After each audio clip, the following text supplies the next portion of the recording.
The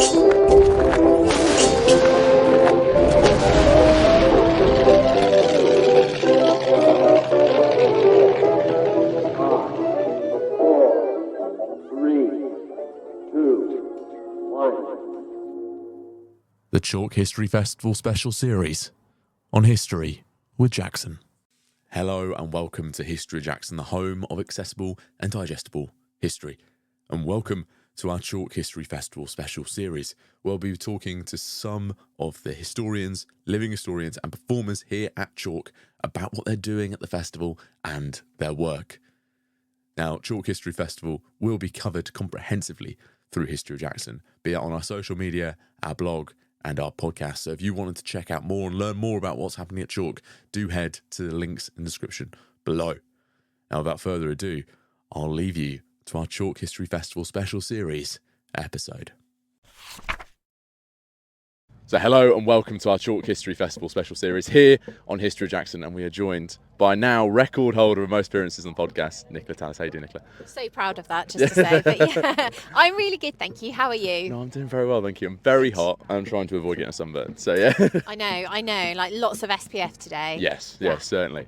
Now, today we're at Chalke and you're talking about your work on Queen Elizabeth, young Elizabeth, princess, prisoner, queen. Yes. I'm really excited to hear more about it. But we've spoke about it before, so we've already asked the question, what inspired you? So I'm going to ask you a slightly different one today. You're talking to some kids today, or you've spoken to some kids today. How have you altered your work to talk to children about Queen Elizabeth?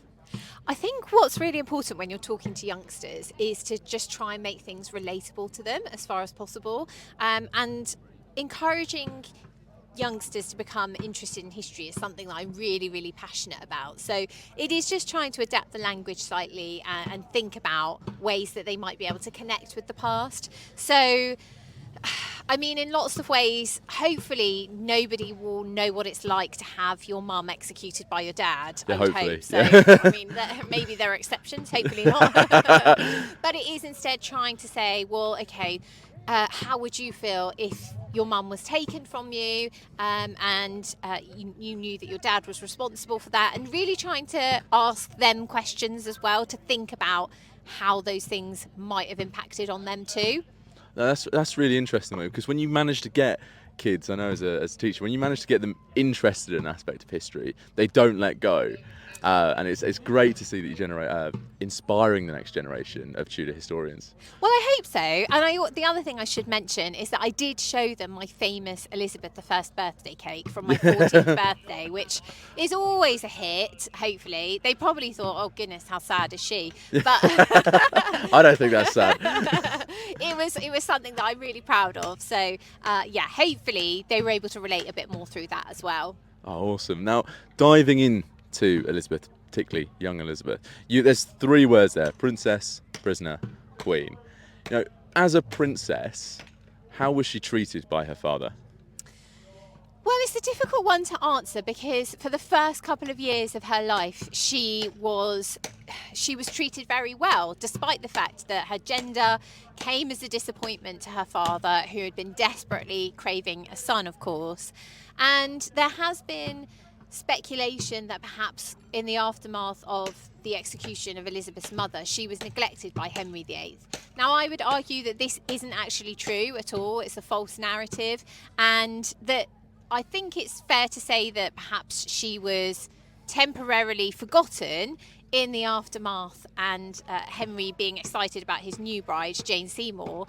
But all contemporary accounts say that Henry was very fond of her. We do know that he was ordering clothes for her, as was her stepmother, Jane Seymour. So she is, to all intents and purposes, still very much loved by her father.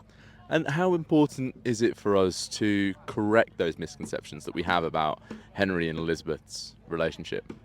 So important. I think that's the same for anything in history. We should always be challenging things and questioning things and looking to see where the evidence to support these long-standing theories comes from. And, you know, it's interesting, isn't it? It's fascinating to be able to shed new light on situations and to be able to challenge those past narratives that have been accepted for such a long time. And I'm glad that we're getting to look at Elizabeth in this way, because Elizabeth's what got me into history, although I sadly left the Tudors.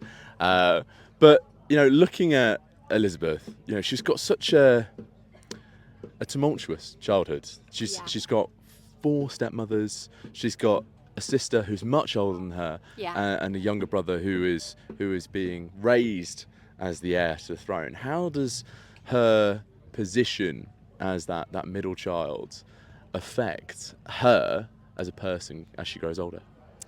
Well, it's difficult, isn't it? Because she's the least important of her father's children in a political sense, perhaps not so much in a personal sense. But I think it must have left Elizabeth with a great deal of uncertainty about who she was and what her future held for her, because, as you mentioned, her brother is being raised as the heir to the throne with the expectation that he will become king one day. Marriages are being spoken about for her sister, also for her as well, and I think she must have really struggled to find a sense of place, because the only people that she was foremost priority for were those who cared for her on an everyday basis, the members of her household who, saw Elizabeth as a child, as a person, rather than simply as a pawn who could be used for an advantageous marriage. So I think it must have been a very difficult path for her to navigate as she was growing up.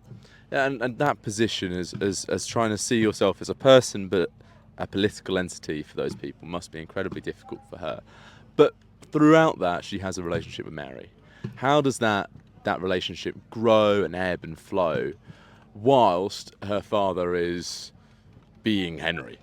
Yeah, it's a really interesting relationship, and sadly it is one that is built on bitterness and hostility through no fault of either Mary or Elizabeth, but simply because of the circumstances into which Elizabeth had been born. So the fact, in basic terms, that Henry has to remove himself from his marriage to Catherine of Aragon, Mary's mother, in order to marry Anne Boleyn, Elizabeth's mother. And that immediately sort of puts Mary and Elizabeth at odds with one another.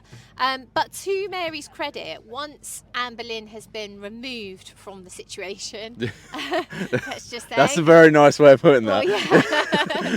With Mary gone, the relationship between Elizabeth and Mary is really given the opportunity to blossom, and Mary was a very maternal character, and we can see from her surviving accounts that she lavishes a great deal of money on gifts for Elizabeth. We know that she is giving Elizabeth money with which to play card games, and she's giving gifts of money to members of Elizabeth's household. So to all intents and purposes, Mary is in many ways almost like the mother figure that Elizabeth has never had, and this continues right up until Henry VIII's death. I think that relationship during Henry's reign is really quite nice to see, because you get to see them not just as political figures, as queens, who are these behemoths who dominate the Tudor period, but as people who have relationships, and they're able to grow, and they have feelings, and they're able to see each other's weaknesses or strengths through that. Yeah, absolutely. And I think that is something, when we're studying history, whether it's Tudors, whether it's modern history, whatever that may be, it sounds a very obvious and perhaps silly thing to say, but it is easy, I think, to forget that these were real people who existed on more than just the pages of books. And they did have real feelings, real situations that they had to deal with, and the way in which they navigate those is absolutely fascinating, and none more so than Elizabeth, because I think all of that tumult that she experienced in her youth, although by no means can have been pleasant for her at all, but it undoubtedly makes her a stronger character moving forward and helps shape the queen that she would become. Yeah, and certainly within that reign of Elizabeth, I certainly see more of Henry's heir than any of the other two. But now we're at Chalke. Obviously, it's a great day. What are you most looking forward to experiencing at Chalke today? Obviously talking to you. Oh, stop it, Nicola. Always a pleasure. Well, I haven't been here for a while, so it's just really nice to go around and see what's going on. It's lovely to check out all of the living history displays. Not many Tudors, but that's okay. Yeah. And just to see everybody really engaging with the past, which is something that again is so important. So it's lovely to see the way in which the past is being presented through different mediums. No, I love that. I think that's a great answer. And the fact that we get to see kids engaging with history and people like yourself bringing them into the Tudor period, I absolutely love to see that. Now, obviously, audiences listen to us talk about Elizabeth, wax lyrical about Elizabeth, but how can people grab a copy of your book, Young Elizabeth? It's available at any good bookshop, and of course the usual places online, and yeah, just all the usual mediums really. Well, of course, the link for that will be in the description below. And then how can people interact with you and your work? Because you're so busy at the moment and you're all over social media, you're all over the country. So how can people interact with you and then go and listen to you talk?